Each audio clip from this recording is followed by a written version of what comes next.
Hi there. One of the ways I like to start lessons is with an interactive starter that recaps some of the knowledge from the previous lessons or maybe from the flip learning that I've set. And the reason I like to do this is to set the scene really for the lesson, to set the vibe that I'm not going to be doing everything. Like the students can't just lay down in bed or, get their popcorn out and think that this is a passive lesson. So just to sort of send the message that they will need to be actively involved. And because I can measure all of their results here, it gives me some feedback on how they're doing as well.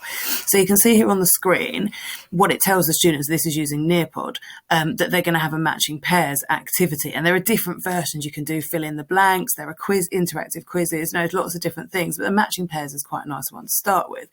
So you set the timing. So I've given them 2 minutes to do this, to add a sense of, it's not just a relax looking things up in your book, but let's try and do some memory recall here. So when I click for the activity to start on my end, what happens on the student end just here is this really nice kind of let's go. And then they've got everything I've set up for them here. So what they have to do, and you can see the timer in the top right here, what they have to do, they've got 2 minutes, is to match up all of these. And for this case, it's sociological thinkers and the theories or things that they've said. So I've got to say, Max Weber, okay, he talks about disenchantment. Peter Berger talked about the sacred canopy. Jesus in Disneyland, I think I know that one. I'm looking for Leon somewhere. There we go. Vicarious religion. And then what I'm going to do is I'm just going to get a couple wrong on purpose so that you can see what happens. So when I get them wrong, it actually tells me they're wrong. So the student immediately is like, Wilson didn't talk about structural differentiation. Who was it? Maybe it was Parsons. Okay. Who said church attendance is exaggerated? Is it Wilson? No, it's not. So I have another go. It's Hadaway. Brilliant. And then Wilson, I know, talked about the American way of life and going to church. And that leaves me with Hervé Léger and cultural amnesia. And then I would encourage the students to make some notes on anything that they had to work harder at or had to have a second go at. So it tells them how many tries that they had. So ideally they want to get the minimal number of tries. And then from the teacher end, what I can see, and I've called myself Mandeep here as a student name that could be male or female.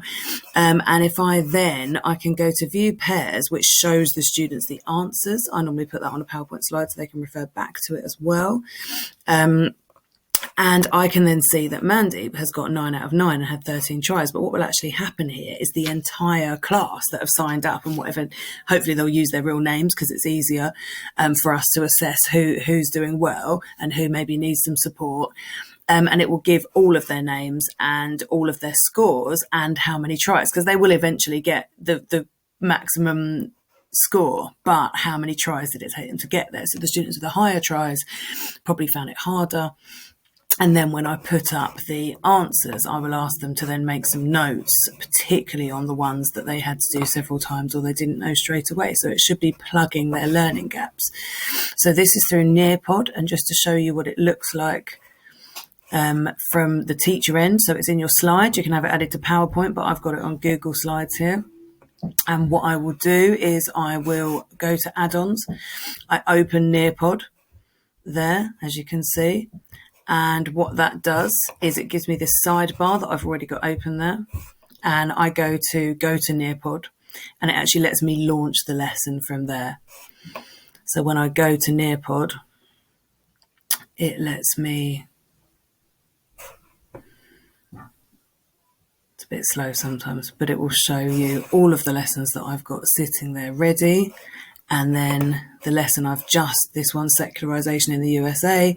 If I go to live participation, it simply sends me a code here, and the students so I can either carry on with the one I was on or I can launch a new one. And it gives me a code that the students can plug in.